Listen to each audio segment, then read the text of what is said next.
Você podia dizer algo para o Senhor do seu coração nessa noite? Talvez algo que Ele nunca ouviu da sua boca, talvez algo que nunca saiu da sua boca. Palavras de gratidão, de ações de graças. Declarar que Ele é poderoso, que Ele é maravilhoso. Que Ele te amou primeiro, que Ele te resgatou, querido.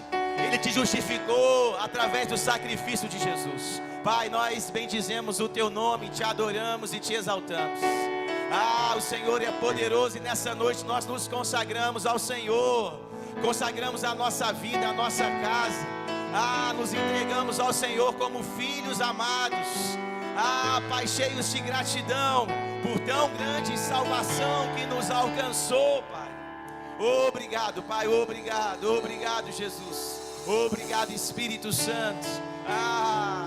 Dia e noite, querido, há uma expectativa no céu. Para que dia e noite, os filhos dos homens na terra possam expressar adoração e ação de graças ao Senhor.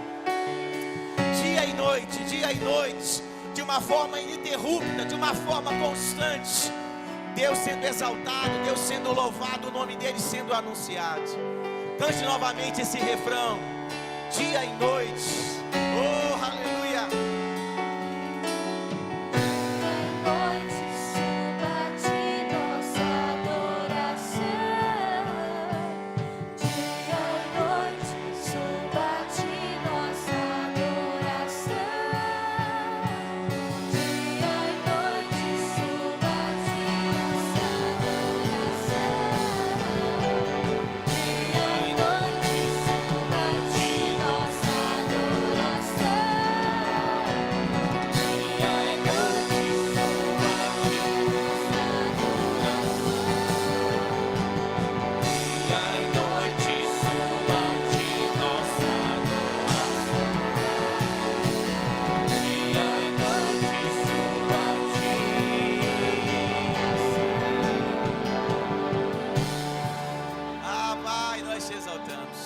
Eu declaro, Pai, a Tua palavra alcançando a vida dos meus irmãos nessa noite. Sim, Pai, espírito de sabedoria e de revelação, iluminando os olhos de cada um nesse lugar no nome de Jesus.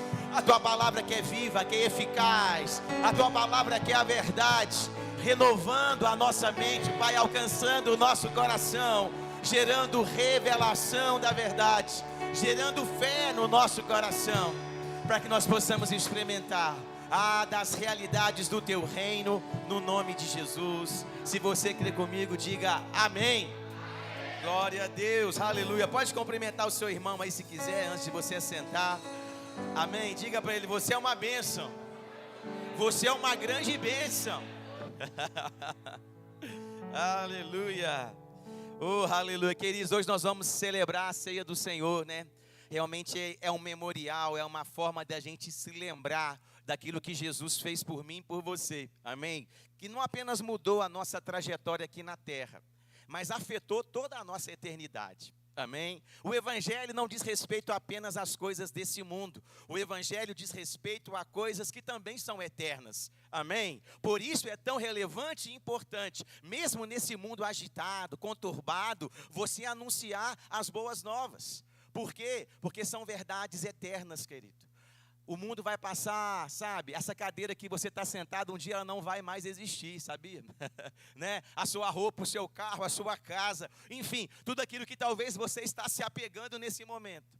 Um dia essas coisas vão deixar de existir, ou você não estará mais aqui. Por isso é tão importante nós anunciarmos as verdades da palavra de Deus, que contém a sabedoria eterna, amém? Por isso nós vamos celebrar a ceia do Senhor, porque a ceia do Senhor fala de uma salvação, querido, de um resgate, de uma remissão de pecado, amém? E que nos colocou de volta no caminho original. De volta no caminho que Deus sempre planejou para mim e para você. Uma vida de adoração, uma vida de relacionamento, uma vida na presença de Deus, para que dessa forma, eternamente, nós estejamos na presença dEle. Amém? Aleluia.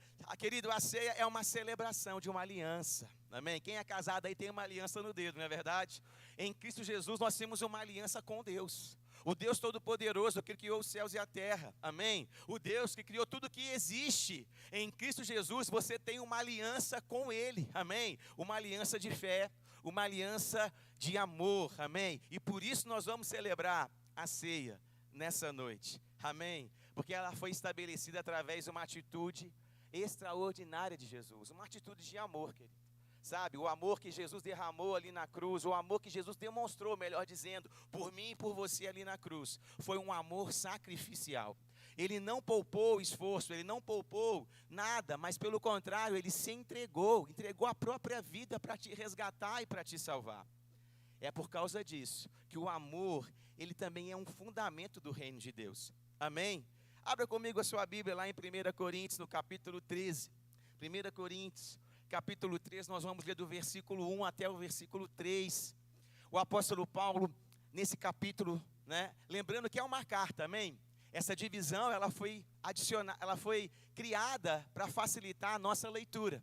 Mas originalmente, quando o apóstolo Paulo, inspirado pelo Espírito Santo, escreveu essa carta, ela não havia divisões nem de capítulos e nem de versículos, amém? Nós separamos para facilitar a nossa leitura, a localização dos textos, mas é interessante a gente observar que é uma única carta, amém? Para você entender o contexto, para você entender que aquilo tudo aconteceu, né, numa única carta, amém? As instruções fazem parte de um único momento, aleluia? E no capítulo 13, o apóstolo Paulo vai falar sobre o amor. Ele já tinha mencionado no capítulo 12 sobre os dons espirituais e no capítulo 11 sobre a ceia do Senhor, que nós vamos celebrar nessa noite.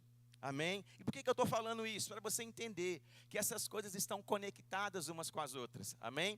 Mas vamos ler a partir do versículo 1, no capítulo 13, diz o seguinte: ainda que eu fale as línguas dos homens e dos anjos, se não tiver amor, serei como bronze que soa, ou como símbolo que retine.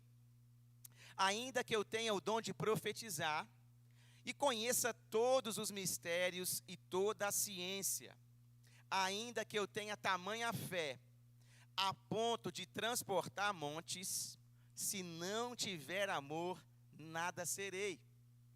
E ainda que eu distribua todos os meus bens entre os pobres, e ainda que eu entregue o meu próprio corpo para ser queimado, se não tiver amor, isso nada me adiantará.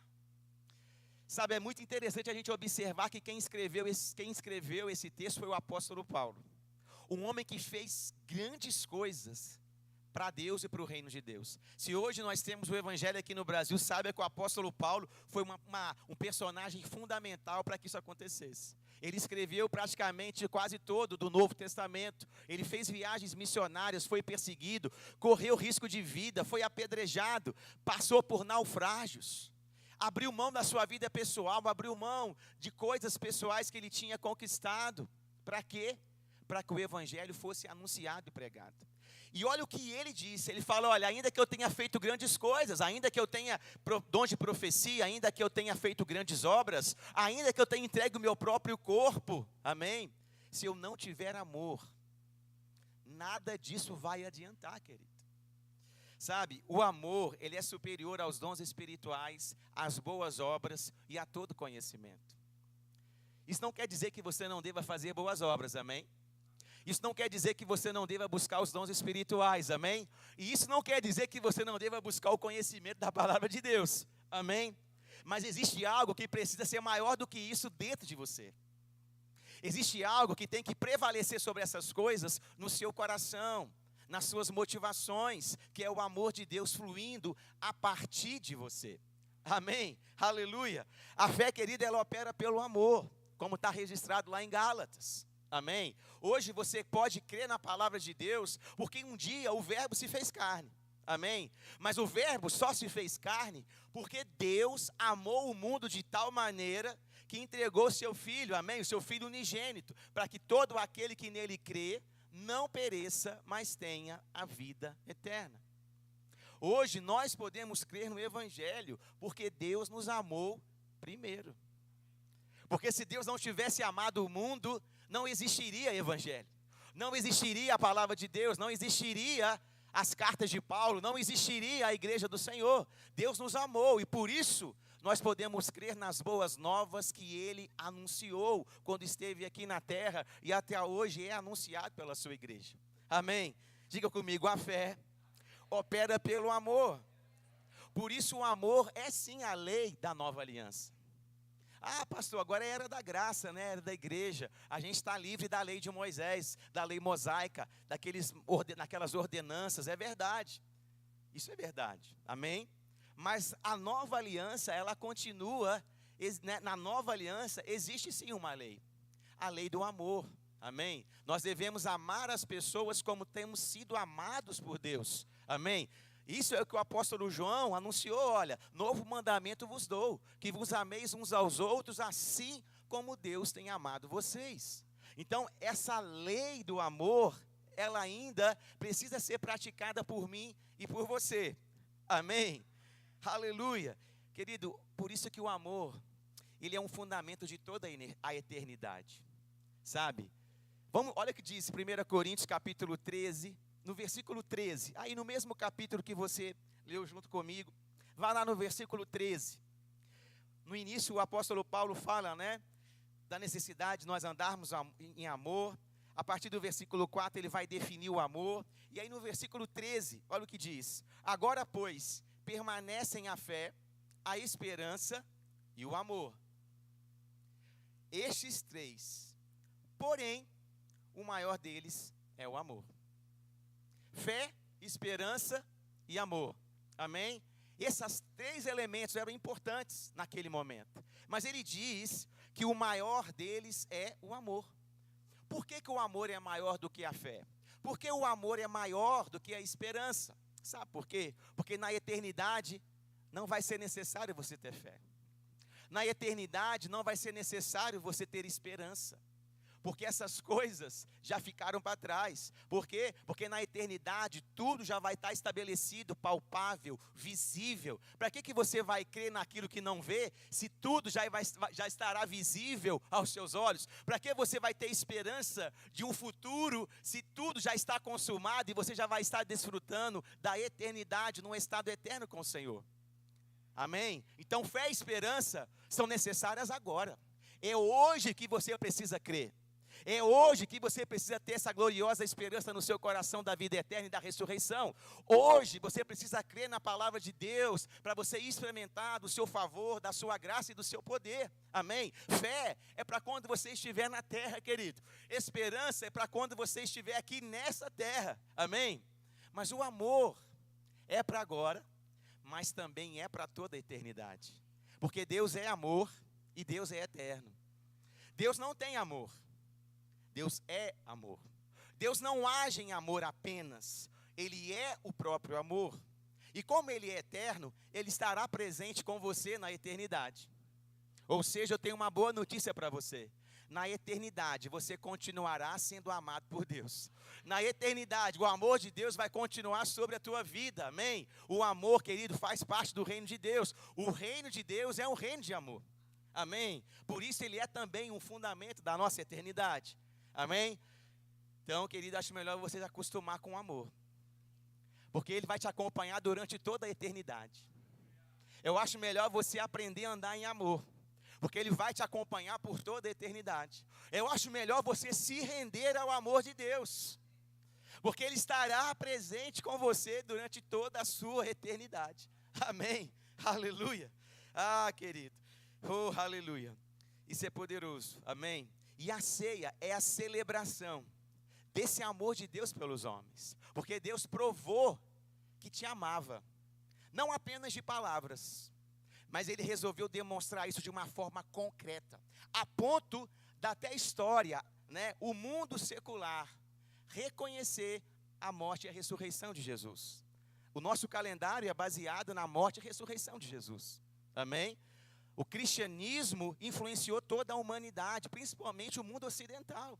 Por quê? Porque Deus resolveu mostrar para a humanidade de uma forma clara que Ele amava o homem de uma forma incondicional, a ponto de entregar o seu único filho. Até aquele momento, como Edival já disse bem, até aquele momento, Ele pegou o seu único filho e resolveu sacrificar ele na cruz em seu favor, para que você que estava condenado por causa dos seus próprios erros e pecados, tivesse uma segunda chance, tivesse esperança, tivesse possibilidade de salvação, tivesse um caminho para se reconectar com Deus que te criou, amém? Por isso Deus provou que te ama, através da morte e ressurreição de Jesus, amém? Então a ceia, querido, é uma forma da gente relembrar essa atitude de amor que Deus tem por mim e por você. A ceia não é algo religioso, para você fazer sem entendimento, apenas porque você tem o hábito, aí você vai na igreja, vai lá e come o pão, bebe lá o suco de uva, sem entendimento, não, querido.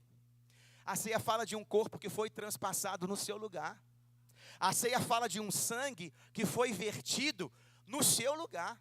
Alguém sofreu por você, alguém ficou doente no seu lugar, alguém foi condenado no seu lugar, alguém foi torturado no seu lugar, alguém morreu no seu lugar, mas também alguém ressuscitou do seu lugar, aleluia, e está vivo hoje, amém? Uma atitude de amor incondicional. Eu não merecia ser salvo, querido, e eu tenho certeza que você também não, porque todos pecaram, e todos estavam destituídos da glória de Deus, mas a Bíblia fala que Deus nos amou primeiro, a ponto de entregar o seu Filho unigênito para a salvação de todo aquele que nele crê, e dessa forma nem eu e nem você vamos perecer. Por quê? Porque o amor de Deus nos alcançou, amém? Então a ceia é essa celebração, querido, por isso que a gente faz com alegria, porque nós não celebramos apenas a morte de Jesus, mas também anunciamos a vitória dele sobre a morte, a vitória de Jesus sobre a morte, porque ele está vivo, ele ressuscitou, amém?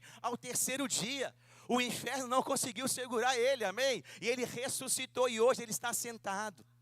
Existe um ser humano, querido, em carne e osso, assentado num trono, à direita de Deus. E quando o diabo te acusa, ele só levanta a mão e mostra as feridas, como um intercessor, para que você possa alcançar favor e graça diante de Deus.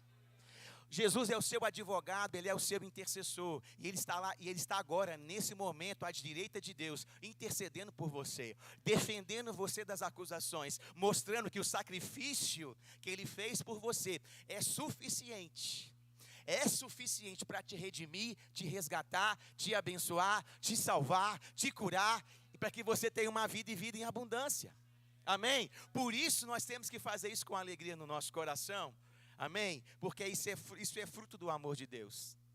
O amor de Deus, querido, foi derramado no nosso coração pelo Espírito, amém? Por isso que o apóstolo Paulo chama a atenção da igreja de Corinto, porque eles estavam participando da ceia sem ter o entendimento do que a ceia realmente representava. A ceia é uma celebração de um amor incondicional, de um amor que a gente não merecia. Por isso o apóstolo Paulo chama a atenção daquela igreja. Eu quero ler com você aí também em 1 Coríntios, no capítulo 11, a partir do versículo 17. 1 Coríntios, capítulo 11, versículo 17.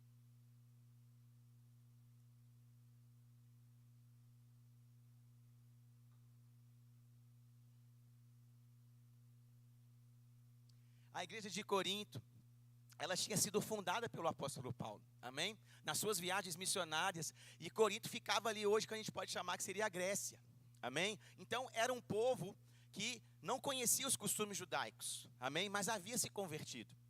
A igreja ali era formada por judeus que haviam se convertido, e também por gregos que haviam se convertido ao evangelho.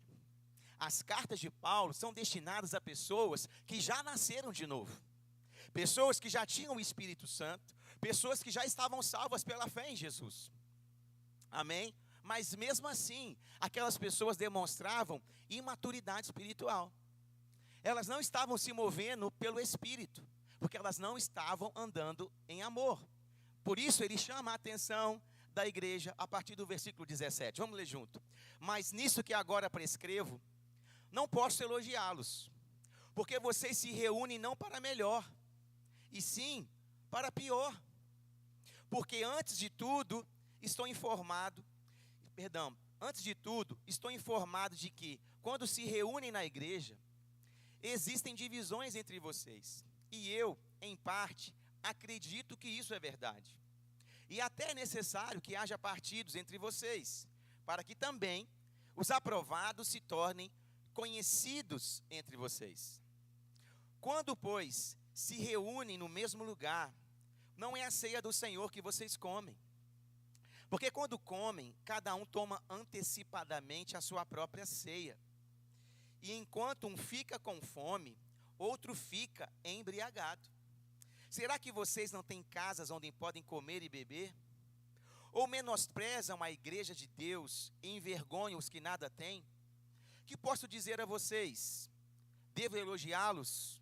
Nisto certamente não posso elogiá-los.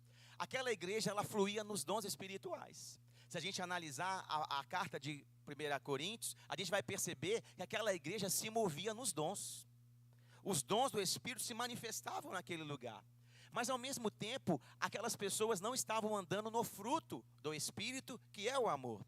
Elas não estavam andando em amor com seus próprios irmãos.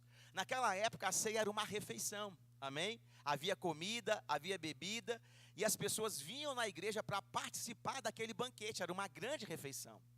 E muitos não tinham comida em casa, e vinham na igreja para se alimentar.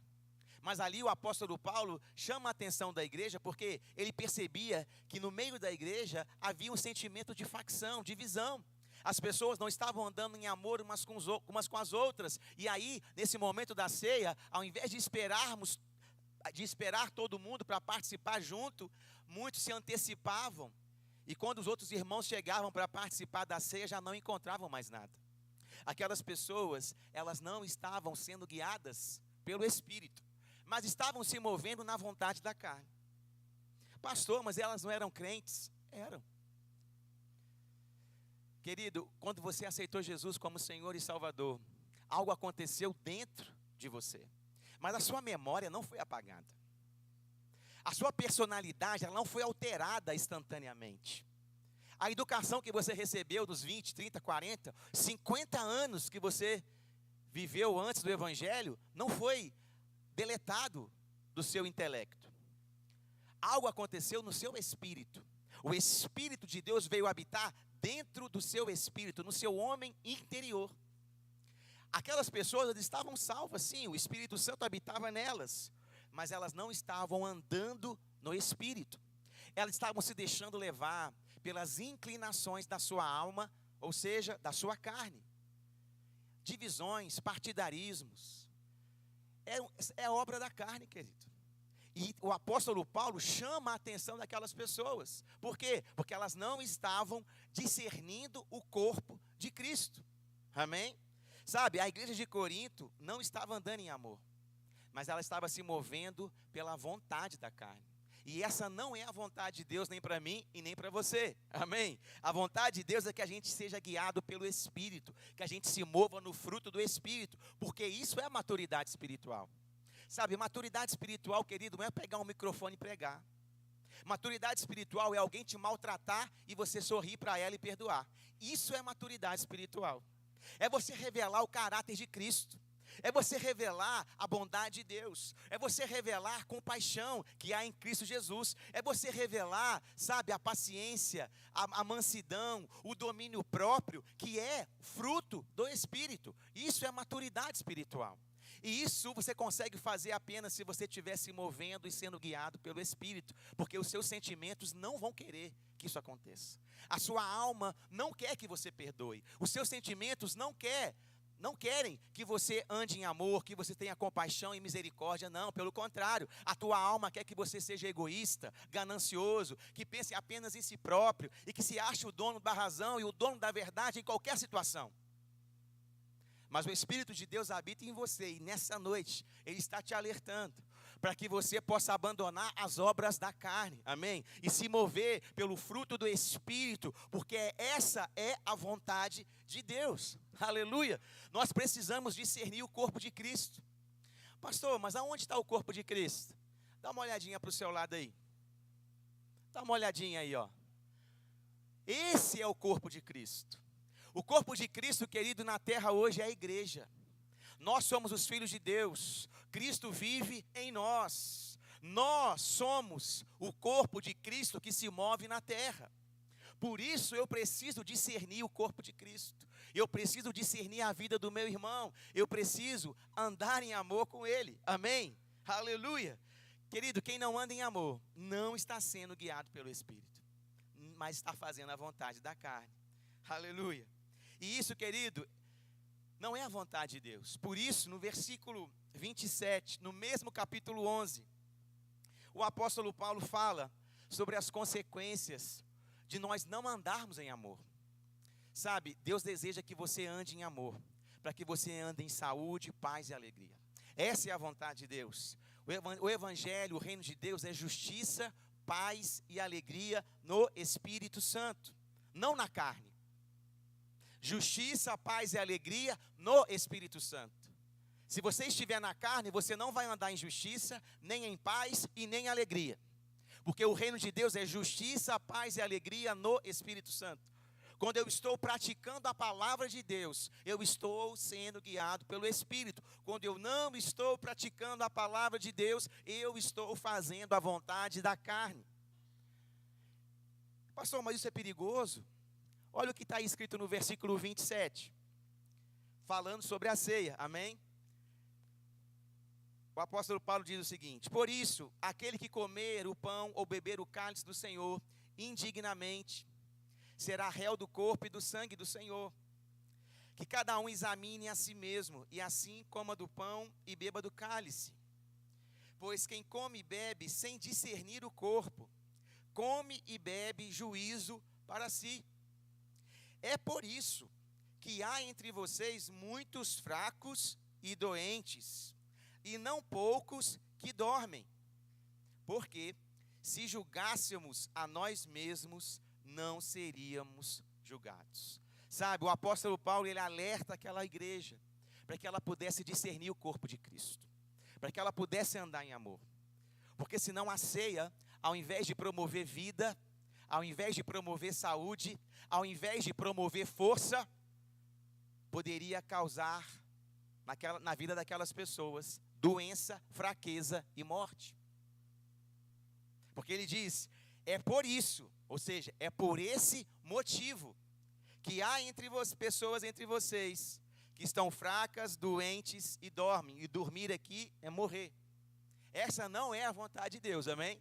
A vontade de Deus é boa, perfeita e agradável. A vontade de Deus é que você ande em saúde, paz e alegria no Espírito Santo. A vontade de Deus é que você seja abençoado, que você seja próspero, que você seja curado, que você seja uma bênção na sua casa, na sua família. A vontade de Deus é que você manifeste o caráter de Deus, que você flua nos dons espirituais, que você seja embaixador do reino de Deus, sal da terra, luz nesse mundo. A vontade de Deus é que você anuncie o evangelho, as boas novas com ousadia. Amém, fluindo nos dons, andando em amor, amém, essa é a vontade de Deus, mas é minha responsabilidade, ajustar a minha vida de acordo com a palavra de Deus, para que essas coisas possam realmente se manifestar na minha vida, amém, por isso, sim, nós devemos nos examinar, quando nós formos participar da ceia, mas não é aquele exame religioso, não é verificar se eu já batizei nas águas ou não. É verificar se eu estou andando em amor de verdade ou não. É verificar se realmente eu estou discernindo o corpo de Cristo ou não. É verificar se eu estou levando em consideração a vida do meu irmão ou não. Esse é o exame que eu e você temos que fazer quando vamos celebrar a ceia de alguém que morreu no nosso lugar. Amém? Porque Jesus morreu por você, querido. E hoje, esse pão e esse suco de uva representa o sacrifício do Filho de Deus em seu favor. Por isso, você deve sim fazer isso com entendimento, com reverência, tendo temor de Deus no seu coração, entendendo que um amor incondicional te perdoou, que o amor de Deus te alcançou. E por isso você também deve amar o seu irmão como você tem sido amado por ele. Amém? Aleluia. Oh, Deus é bom. Amém. Deus é poderoso. Em Efésios capítulo 4, no versículo 30, diz o seguinte: e não entristeçam o Espírito Santo de Deus, na qual vocês foram selados para o dia da redenção.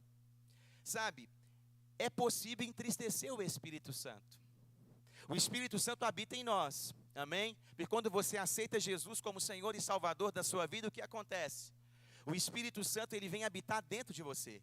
E ele traz a vida de Deus para dentro de você. Amém? O Espírito Santo está dentro. Quando você erra, ele não sai de você. Mas quando você não anda em amor, ou seja, quando você erra, você entristece o Espírito Santo que habita em você. Por isso o Espírito Santo começa a te incomodar. Para ver se você quebranta o seu coração e se você se arrepende do seu erro. Para que você possa se aproximar de Deus. Sabe, quando a gente errar, a gente não tem que se afastar de Deus. Porque quando você erra, Deus não muda. Quando Adão errou, o Deus que procurou Adão no Éden depois do pecado, foi o mesmo Deus que criou ele antes do pecado. Deus não mudou por causa do pecado de Adão. Foi Adão que não era mais a mesma pessoa.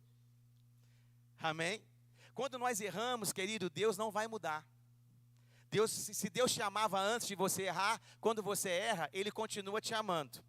Amém? Porque Deus não muda, Ele é o mesmo. Ele é imutável. Amém? Ele não pode ser alterado por nenhuma circunstância. Nada que eu faça tem o poder de alterar a natureza de Deus, porque Ele é todo poderoso. Amém? Ele é o Criador de todas as coisas. Mas quando eu erro, algo acontece no meu relacionamento com Ele. O Espírito Santo que habita em mim fica triste. Ou seja, há uma quebra nessa harmonia de pai e filho, nesse relacionamento. E o que eu tenho que fazer nesse momento? Eu não devo me esconder como Adão fez. Não se esconda da voz de Deus quando você errar, querido. Porque a voz de Deus, ela não está aqui para te condenar. A voz de Deus está aqui para te restaurar, se você assim permitir. Amém? Deus não procurou Adão porque estava com raiva de Adão depois do pecado. Não, Deus procurou Adão porque Ele percebeu que Adão tinha se separado dele. E Ele queria resgatar aquele relacionamento. Por isso Ele enviou Jesus, amém? Para resgatar eu e você da maldição da lei, da maldição do pecado, amém? Para que o nosso relacionamento com Ele fosse restaurado. Quando você errar, querido, você deve procurar o seu pai. Confessar o seu erro, pedir perdão pelo seu erro, confessar o seu pecado, porque a Bíblia diz que o sangue de Jesus, que hoje nós vamos celebrar, ele tem o poder de purificar você de todo o pecado, amém? Ele tem o poder de resgatar, de redimir você, para que você possa se apresentar na presença de Deus sem culpa e sem condenação, amém? Então quando você errar, porque você pode errar, amém? Não é da vontade de Deus, mas nós não somos pessoas perfeitas, eu posso errar. E o que eu tenho que fazer quando eu errar? Eu não tenho que me esconder de Deus. Pelo contrário, eu tenho que me aproximar dEle e admitir a minha fraqueza. E admitir, Pai, perdoa, porque eu errei. Em nome de Jesus, me purifica, restaura a minha vida. E o seu amor vai estar sendo derramado no meu coração. O meu pecado vai estar sendo perdoado. Por quê? Porque Jesus já pagou o preço. Amém? O amor de Deus, querido, lança fora todo medo. O medo não é fruto do Espírito, amém? Quem anda em medo não está andando no fruto do Espírito, pelo contrário, ele está sendo enganado pelo diabo. Adão fugiu da presença de Deus, porque Satanás começou a condená-lo na sua mente, para que ele se escondesse de Deus. Não permita que o diabo te acuse quando você errar. Rejeite a acusação do diabo, mas tenha um coração quebrantado, para se aproximar de Deus, admitindo a sua fraqueza, e o sangue de Jesus vai te purificar de todo pecado, amém? Aleluia. Vamos continuar lendo aqui no versículo 31, diz o seguinte, que não haja no meio de... Vamos voltar, versículo 30. E não entristeçam o Espírito Santo de Deus, no qual vocês foram selados para o dia da redenção. Que não haja no meio de vocês qualquer amargura, indignação, ira, gritaria e blasfêmia, bem como qualquer maldade. Pelo contrário, sejam bondosos e compassivos uns para com os outros, perdoando uns aos outros, para que também Deus, em Cristo, como também Deus, em Cristo, perdoou vocês. Olha, mais uma vez o apóstolo Paulo, inspirado pelo Espírito Santo, encoraja os cristãos da cidade de Éfeso a andarem no Espírito e não praticarem as obras da carne. Ou seja, ele encoraja as pessoas a quê? A não andarem em amargura, indignação, ira, gritaria, blasfêmia e maldade. Essas coisas, querido, elas não combinam com o reino de Deus. O reino de Deus é um reino de amor, é um reino de justiça, é um reino de paz, é um reino de alegria. E a palavra de Deus diz que nós estávamos condenados, estávamos vivendo no império das trevas. Mas a palavra de Deus diz que Deus, em Cristo Jesus, nos arrancou do império das trevas e nos transportou para o reino do Filho do seu amor. Se nós estamos em Cristo, o amor de Deus está sendo derramado no nosso coração, e eu posso sim andar em amor. Não porque eu sou bom, não porque eu sou inteligente, não porque eu sou uma pessoa diferenciada. Não, não. Eu ando em amor porque Cristo vive em mim. A natureza de Deus está dentro do meu espírito, e eu estou dando liberdade para que o Espírito Santo me conduza a andar em amor. Por isso que qualquer cristão pode perdoar. Por isso que qualquer cristão pode ser bondoso. Por isso que qualquer cristão pode ser compassivo. Por isso que qualquer cristão pode ser paciente, benigno, pode fluir no amor de Deus e andar no fruto do Espírito. Ele pode. Mas por que não acontece, pastor? Porque ele é um crente carnal. Porque ao invés dele buscar a Deus e se encher do Espírito, ele se enche da Netflix. Ao invés dele ler a palavra de Deus, ele só assiste novela e jornal. Ao invés dele jejuar, não, ele se entope de comida, refrigerante, tantas coisas dessa vida, e ele acaba sufocando a natureza de Deus dentro dele. Ele vive nas obras da carne. Ele é um cristão imaturo. Ele é um crente carnal. Ele é um bebê espiritual. Ele fica amargurado, ele fica com raiva de todo mundo, ele reclama de todo mundo, ele critica todo mundo, ele faz fofoca, ele semeia contenda, ele semeia divisão. Por quê? Porque ele é um bebê na fé, ele não cresceu, é uma criança. Mas essa não é a vontade de Deus para mim e nem para você. A vontade de Deus é que você cresça, que você amadureça, querido, que você frutifique na presença de Deus. Deixa o Espírito Santo que habita em você levar você à maturidade, porque aquele que começou a boa obra é fiel e justo para terminá-la. Aquele que começou a boa obra na sua vida é fiel e justo para terminá-la. Aquele que começou a boa obra na sua vida é fiel e justo para terminá-la. Deixa o Espírito Santo conduzir a sua vida e abra mão das obras da carne. Abra mão nessa noite, querido, e deixa o governo de Deus ser estabelecido na sua boca. Deixa o governo de Deus ser estabelecido no seu coração, no seu comportamento, nas suas atitudes, para que você realmente possa andar em amor, da mesma forma que você tem sido amado por Ele. Da mesma forma que você tem sido amado por Ele. Sabe, em Mateus, o louvor pode estar subindo. Em Mateus capítulo 18, a partir do versículo 23, Jesus conta uma parábola. É a parábola do credor incompassivo. E é interessante, porque antes de a resposta, essa parábola Jesus conta como uma resposta a uma pergunta que Pedro tinha feito para ele. Na cultura judaica era comum as pessoas perdoarem o mesmo pecado de 4 a 5 vezes. Depois, pela cultura judaica, não era necessário perdoar, porque afinal de contas a pessoa estava errando o mesmo erro várias vezes. Isso não é o seu casamento, amém? É cultura judaica. Amém? Isso não acontece na sua casa, amém? Isso é lá em Israel, naquela época, né? E aí, Jesus pergunta para Pedro pergunta para Jesus. Está lá em Mateus capítulo 18. Ele pergunta para Jesus: Jesus, quantas vezes eu tenho que perdoar o meu irmão? 7 vezes? Aí Jesus vira para ele: olha, você tem que perdoar 70 vezes 7. Não é 7 vezes, é 70 vezes 7. Uau, mas é muita coisa.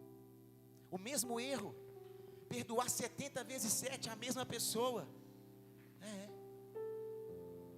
Estou te fazendo uma pergunta: quantas vezes Deus te perdoou? 4, 5, 6 ou 7? Eu já perdi as contas de quantas vezes Ele me perdoou. Porque o amor dele é incondicional. É incondicional. Se eu tratasse as pessoas, se eu medisse as pessoas com aquela régua de Pedro, eu não estaria medindo elas com a régua que Deus me mede. Para de medir as pessoas com a régua desse mundo e começa a medir as pessoas com a mesma régua que Deus está te medindo. Deus te perdoa, querido, quantas vezes for necessário para não te perder. Deus vai te perdoar quantas vezes for necessário para não te perder. Deus vai te perdoar quantas vezes for necessário para não te perder. E essa é a expectativa que Ele tem a nosso respeito, para que a gente também possa manifestar esse amor. Jesus, depois dessa pergunta, dessa resposta, Ele conta essa parábola. E eu te convido a ler quando você chegar em casa. Mateus capítulo 18, a partir do versículo 23. Eu vou só resumir essa parábola. Essa parábola conta uma história de um rei que resolveu perdoar um homem. E eu vou trazer para a moeda moderna, né? Esse homem devia 600 milhões de reais. Era uma dívida impagável. E o rei, por compaixão, perdoa aquele homem. A parábola dá a entender que aquele homem era um homem desonesto, que não merecia o perdão.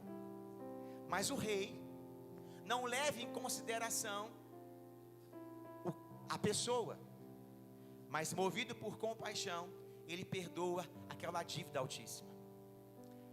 E aquele homem, depois de ser perdoado, ele encontra com um empregado que ele tinha. E esse empregado devia para ele 600 reais. E quando ele encontra aquele empregado, ele fala: ei, você tem que me pagar, você está me devendo. E ele não perdoa a dívida do empregado e manda prender o empregado. Quando o rei fica sabendo que aquele homem que tinha sido perdoado de 600 milhões não tinha perdoado o seu empregado que devia 600 reais, ele manda prender o homem e fala: agora, porque você não perdoou, você também não será mais perdoado. Sabe, a dívida que eu tinha com Deus é muito maior do que qualquer ofensa que alguém pode fazer comigo. A dívida que eu tinha com Deus, que foi perdoada, que foi apagada por Ele, é muito maior do que qualquer ofensa que qualquer ser humano pode fazer contra mim. Por isso a expectativa de Deus é que assim como nós fomos perdoados por Ele, nós também possamos perdoar as pessoas. Sabe, é impossível andar em amor sem perdoar. É impossível realmente andar em amor se você não praticar o perdão. O perdão é uma manifestação de que você está andando em amor verdadeiro. Amém? Por isso, querido, não permita que a ofensa dos outros governe a sua vida. Não permita. Sabe, quando você não libera perdão para alguém, as esposas aí, os maridos, que muitas vezes a gente passa por conflito, amém? Diferenças, discussões, faz parte da nossa natureza. Muitas vezes duas pessoas diferentes, amém? Talvez relacionamentos de pai e filho, talvez lá no seu trabalho, um colega de trabalho que é difícil de lidar. Sabe, não permita que as ofensas dessas pessoas governem a sua vida. Quando você não libera perdão, vou dar o exemplo de manhã, mas vou pegar outra coisa que eu não quero ficar sem o microfone não, peraí, né? Quando você não libera perdão, você está entregando para outra pessoa o governo da sua vida. Você se torna refém daquele sentimento, refém daquela pessoa. Essa não é a vontade de Deus, nem para mim, nem para você. Jesus morreu para te fazer livre. Mas se você não andar em amor, você vai continuar preso. Jesus morreu por você para te fazer livre, amém? Mas se você não liberar perdão, você vai continuar preso ao passado, vai continuar preso aos sentimentos, e vai entregar o controle, o governo da sua vida para outra pessoa. Querido, abandona isso nessa noite, Amém? Assume o governo da sua própria vida. Assume o governo da sua eternidade. Porque Deus te amou com amor incondicional. Você já foi perdoado por todos os seus pecados. Que você possa andar em amor com seu pai, com a sua mãe, com seu marido, com a sua esposa, com seu filho, com seu colega de trabalho, com seu patrão, com seu vizinho. Não importa a ofensa, não importa o que ele fez por você, eu tenho certeza que foi menor do que aquilo que Deus já perdoou. A nossa dívida era muito maior, e mesmo assim Deus resolveu perdoar. Que você possa perdoar todos aqueles que te ofenderam. Lembra da oração do Pai Nosso? Perdoa as nossas ofensas, assim como, ou seja, do mesmo jeito que você tem nos perdoado. Fica de pé no seu lugar. Os diáconos podem vir. Nós vamos orar pelos elementos. Nós vamos celebrar a ceia, amém? Mas a ceia é o momento de você se examinar. Eu não quero te encorajar a participar da ceia de qualquer jeito. Não, pelo contrário. Eu quero te encorajar a participar da ceia, porque a ceia é para os filhos de Deus, amém? É a celebração da nossa aliança de amor com o Senhor. Mas nós devemos fazer isso com entendimento, examinando o nosso coração. E se é necessário perdoar, querido, perdoe agora. Se é necessário pedir perdão para Deus, peça perdão agora. Se você errou, se você tropeçou, ei, Deus não muda. Ele continua te amando, Ele está te esperando, amém? De braços abertos. Lembra do filho pródigo? Pois é, o pai estava esperando o retorno dele, oh aleluia. O pai aguardava o seu retorno, e quando ele chegou, ele o recebeu de braços abertos, porque Deus é amor, aleluia. O louvor vai estar ministrando uma canção, e vou te dar esse tempo para você orar, para você, se necessário for, como eu disse, aí no seu lugar, declara assim: Pai, eu perdoo essa pessoa. Eu quero liberar essa pessoa agora no reino do Espírito, no nome de Jesus. Eu perdoo essa ofensa.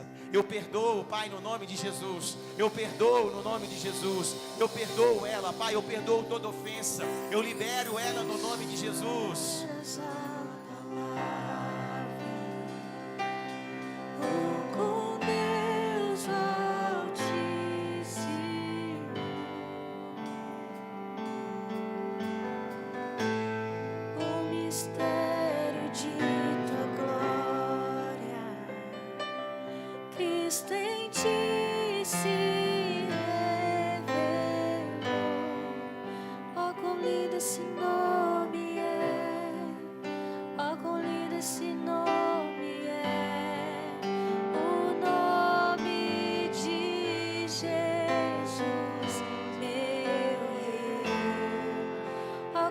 Esse nome é maior que tudo, Ele é. Ó, quão lindo esse nome é, o nome de Jesus.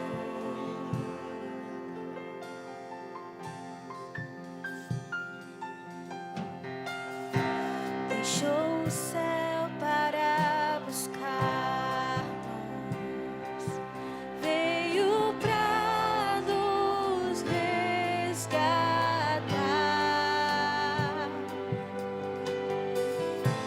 Amor maior que o meu pecado, nada vai nos separar.